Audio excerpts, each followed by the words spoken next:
Keberuntungan dan risiko adalah saudara kandung. Keduanya adalah kenyataan bahwa setiap hasil dalam hidup dipandu oleh kekuatan selain upaya individu. Profesor NYU Scott Galloway memiliki ide terkait yang sangat penting untuk diingat saat menilai kesuksesan baik milik Anda sendiri maupun orang lain. Tidak ada yang sebagus atau seburuk kelihatannya. Bill Gates bersekolah di satu-satunya sekolah menengah atas di dunia yang memiliki komputer. Kisah tentang bagaimana Lakeside School di luar Seattle bahkan mendapatkan komputer sungguh luar biasa. Bill Dougal adalah seorang pilot angkatan laut Perang Dunia II yang menjadi guru matematika dan sains sekolah menengah. Dia percaya bahwa studi buku tidak cukup tanpa pengalaman dunia nyata. Dia juga menyadari bahwa kita perlu mengetahui sesuatu tentang komputer saat kita kuliah. Kenang mendiang salah satu pendiri Microsoft, Paul Allen, pada tahun 1968,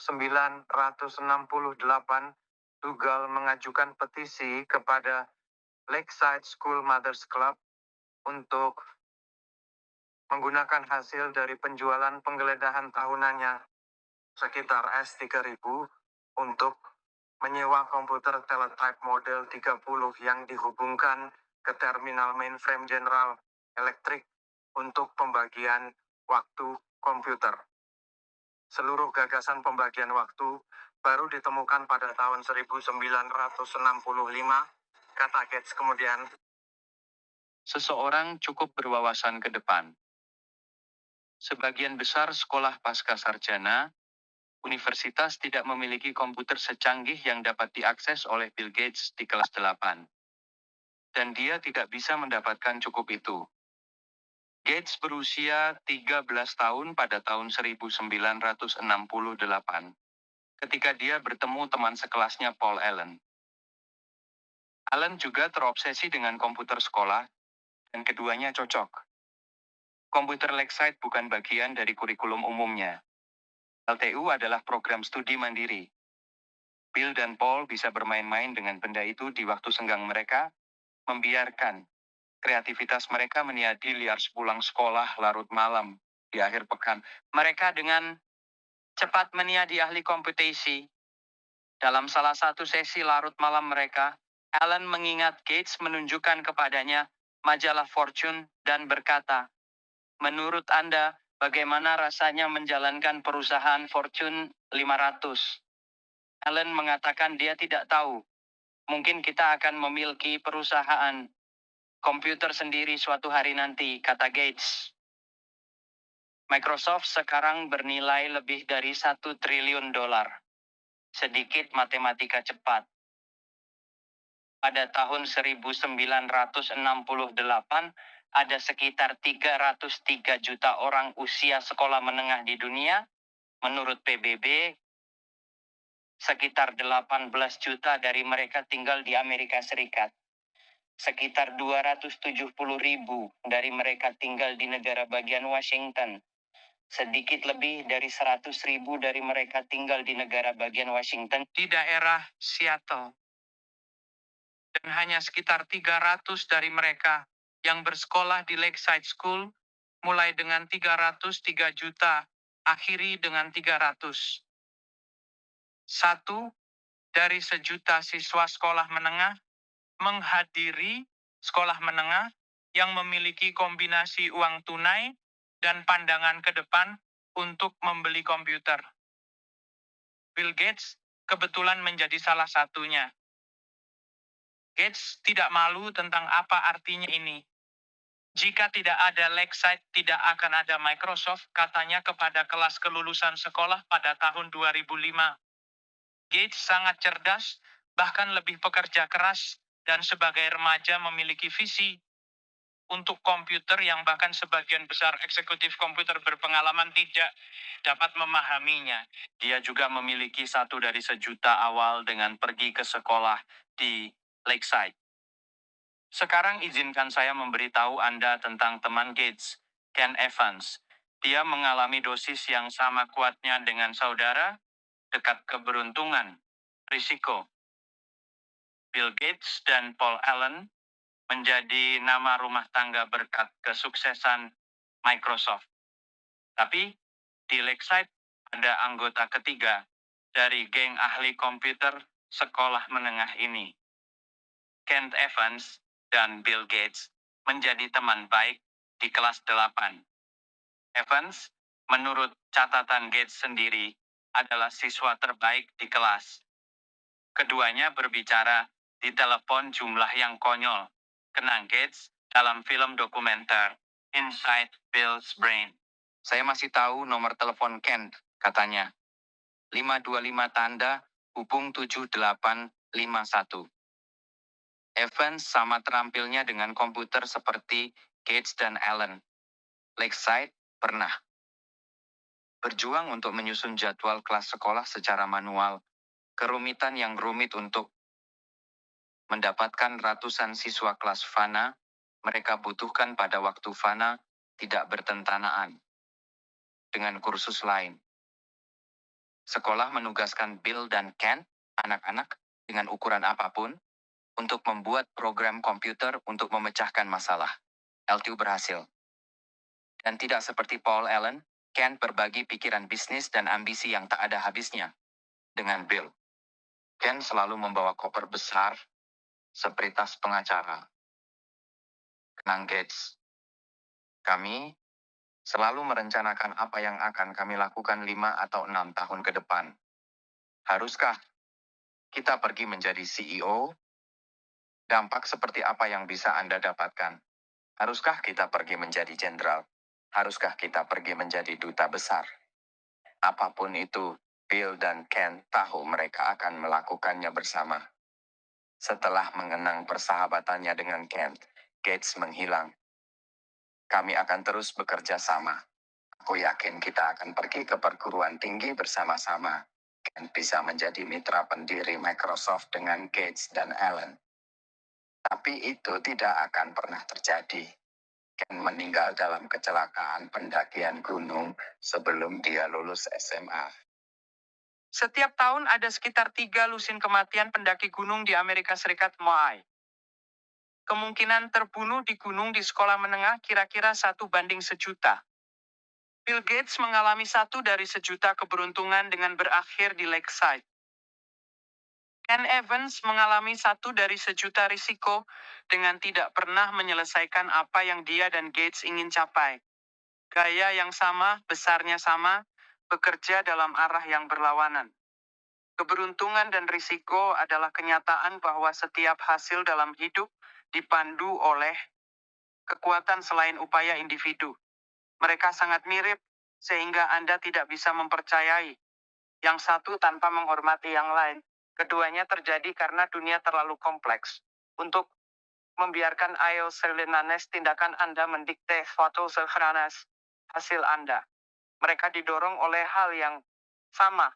Anda adalah satu orang dalam permainan dengan 7 miliar orang lain, dan bagian yang bergerak tak terbatas. Dampak tidak disengaja dari tindakan di luar kendali Anda bisa lebih konsekuensial daripada yang Anda ambil secara sadar. Tetapi, keduanya sangat sulit diukur dan sulit diterima, sehingga seringkali diabaikan. Untuk setiap Bill Gates ada Kent Evans yang sama terampil dan bersemangatnya tetapi berakhir di sisi lain roulette. Jika Anda memberi keberuntungan dan mempertaruhkan rasa hormat yang pantas dari mereka, Anda menyadari bahwa ketika menilai kesuksesan finansial orang, baik Anda sendiri maupun orang lain tidak pernah sebagus atau seburuk kelihatannya. Bertahun-tahun yang lalu saya bertanya kepada ekonom Robert Shiller yang memenangkan hadiah Nobel di bidang ekonomi, apa yang ingin Anda ketahui tentang investasi yang tidak dapat kita ketahui? Peran keberuntungan yang tepat dalam hasil yang sukses, jawabnya. Saya suka tanggapan itu karena tidak ada yang benar-benar berpikir bahwa keberuntungan tidak berperan dalam kesuksesan finansial. tetapi karena sulit untuk mengukur keberuntungan dan tidak sopan untuk menyatakan bahwa kesuksesan orang adalah berkatnya. Sikap default seringkali secara implisit mengabaikan keberuntungan sebagai faktor kesuksesan. Jika saya katakan, ada 1 miliar investor di dunia. Secara kebetulan, apakah Anda mengharapkan 10 dari mereka menjadi miliarder terutama karena keberuntungan?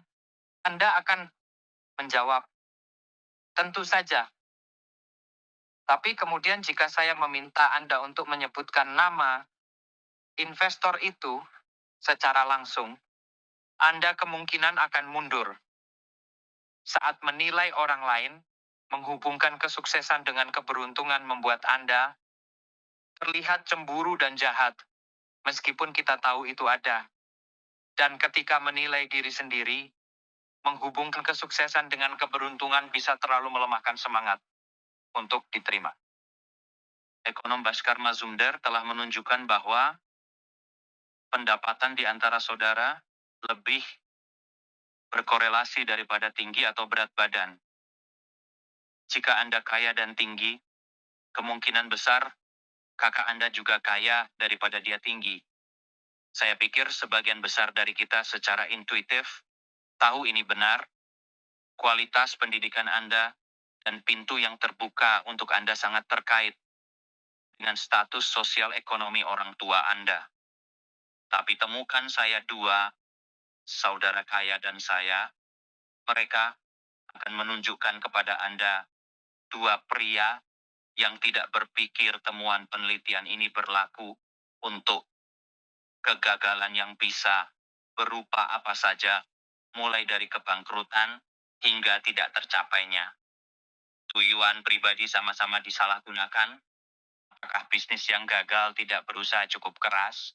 Apakah investasi yang buruk tidak dipikirkan dengan cukup matang? Apakah karir bandel karena kemalasan? Kadang-kadang, ya, tentu saja. Tapi berapa banyak? Ini sangat sulit untuk diketahui. Segala sesuatu yang layak dikejar memiliki peluang kurang dari 100% untuk berhasil, dan risiko adalah apa yang terjadi ketika Anda berakhir di sisi yang tidak menguntungkan dari persamaan itu.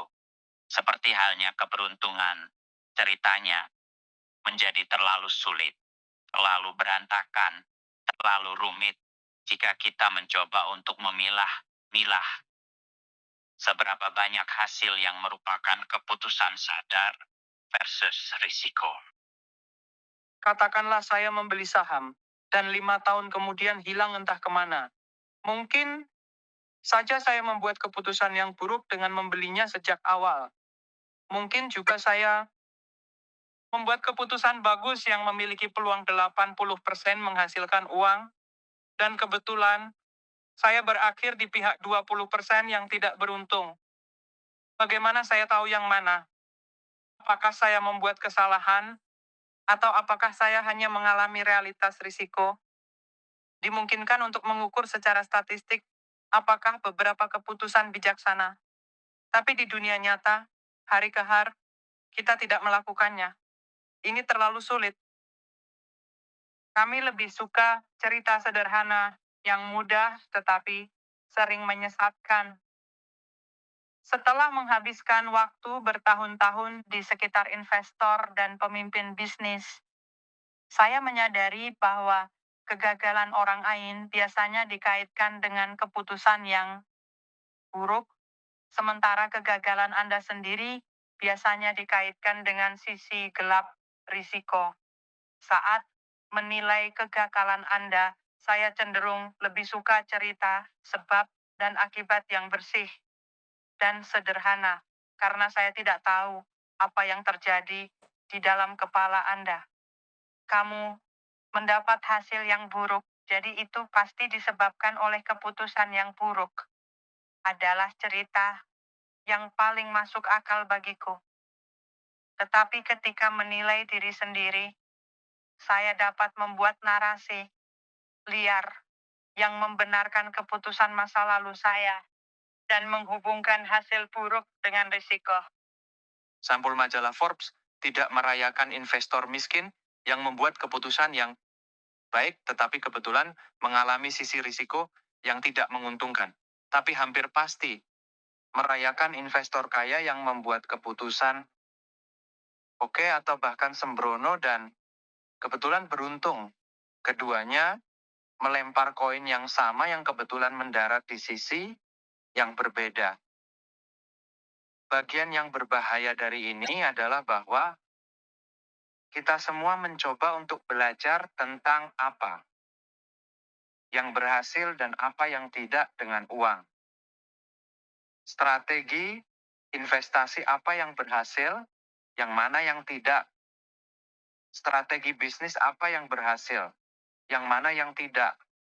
Bagaimana Anda menjadi kaya? Bagaimana caranya agar tidak miskin? Kita cenderung mencari pelajaran ini dengan mengamati keberhasilan dan kegagalan, dan berkata, lakukan apa yang dia lakukan, hindari apa yang dia lakukan.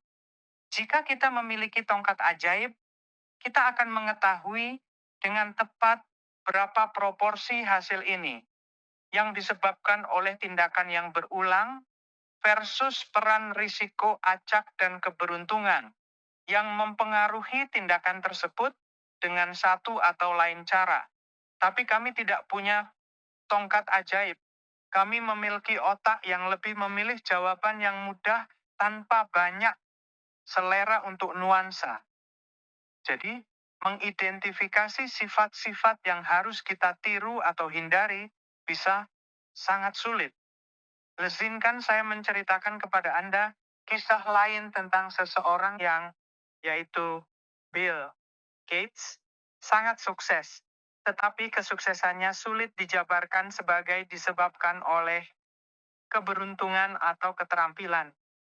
Cornelius Vanderbilt baru saja menyelesaikan serangkaian kesepakatan bisnis untuk memperluas kerajaan kereta apinya. Salah satu penasihat bisnisnya memberitahu Vanderbilt bahwa setiap transaksi yang dia setujui melanggar hukum. Ya Tuhan John, kata Vanderbilt, Anda tidak mengira Anda bisa menjalankan rel kereta api sesuai dengan undang-undang negara bagian New York, bukan? Pikiran pertama saya ketika membaca ini adalah, sikap itulah mengapa dia begitu sukses. Hukum tidak mengakomodasi rel kereta api pada zaman Vanderbilt.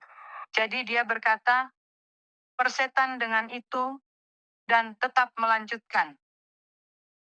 Vanderbilt sangat sukses.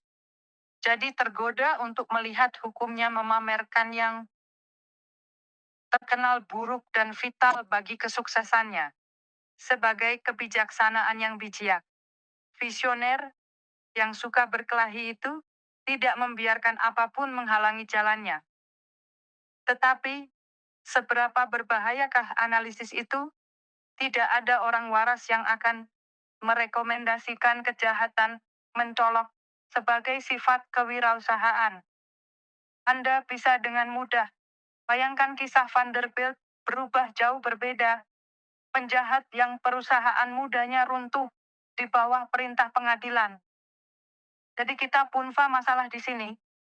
Anda dapat memuji Vanderbilt karena memamerkan hukum dengan penuh semangat seperti Anda mengkritik Enron karena melakukan hal yang sama.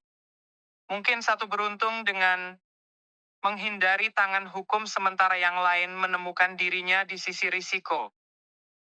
John D. Rockefeller serupa. Seringnya dia menghindari hukum. Seorang hakim pernah menyebut perusahaannya tidak lebih baik dari pencuri biasa. Sering digambarkan oleh sejarawan sebagai kecerdasan bisnis yang licik. Mungkin itu. Tapi kapan narasinya berubah dari Anda tidak membiarkan undang-undang yang ketinggalan zaman menghalangi inovasi menjadi Anda melakukan kejahatan? Atau seberapa sedikit cerita yang harus diubah agar narasi berubah dari Rockefeller adalah seorang jenius. Cobalah untuk belajar dari kesuksesannya. Menjadi Rockefeller adalah seorang penjahat. Cobalah untuk belajar dari kegagalan bisnisnya. Sangat kecil. Apa peduliku dengan hukum? Vanderbilt pernah berkata, "Bukankah aku punya kekuatan?" Dia melakukannya, dan itu berhasil. Tetapi mudah untuk membayangkan bahwa itu adalah kata-kata terakhir dari sebuah cerita dengan hasil yang sangat berbeda. Garis antara berani dan sembrono bisa tipis. Ketika kami tidak memberikan risiko dan keberuntungan, penagihan yang tepat seringkali tidak terlihat. Benjamin Graham dikenal sebagai salah satu investor terbesar sepanjang masa. Bapak investasi nilai dan mentor awal Warren Buffett. Tetapi sebagian besar kesuksesan investasi Benjamin Graham adalah karena memiliki sebagian besar saham Geico yang, menurut pengakuannya sendiri, melanggar hampir setiap aturan diversifikasi yang dibuat oleh Graham sendiri dalam teks-teksnya yang terkenal. Di mana garis tipis antara berani dan sembrono jatuh di sini, aku tidak tahu. Graham menulis tentang bonanza Geico-nya, satu keberuntungan atau satu keputusan yang sangat cerdik. Dapatkah kita membedakannya? Tidak mudah. Kami juga berpikir Mark Zuckerberg adalah seorang jenius karena menolak tawaran 1 miliar Yahoo 2006 untuk membeli perusahaannya. Dia melihat masa depan dan berpegang teguh pada senjatanya. Tapi orang-orang mengkritik Yahoo dengan hasrat yang sama besarnya untuk menolak tawaran pembelian besar-besaran dari Microsoft. Orang-orang bodoh itu seharusnya menguangkan. Selagi mereka bisa. Apa pelayaran bagi pengusaha di sini? Saya tidak tahu, karena risiko dan keberuntungan sangat sulit untuk dijabarkan. Ada begitu banyak contoh ini. Kekayaan yang tak terhitung jumlahnya dan kegagalan berutang hasil mereka untuk leverage manager terbaik dan terburuk mendorong karyawan mereka sekeras yang mereka bisa. Dengan melihat ke belakang, risiko dan keberuntungan adalah doppelganger. Ini bukan masalah yang mudah untuk dipecahkan. Kesulitan dalam mengidentifikasi apa itu keberuntungan, apa itu keterampilan, dan apa itu risiko adalah salah satu masalah terbesar yang kita hadapi ketika mencoba mempelajari cara terbaik untuk mengelola uang. Pelanggan selalu benar, dan pelanggan tidak tahu apa yang mereka inginkan adalah kebijaksanaan bisnis yang diterima.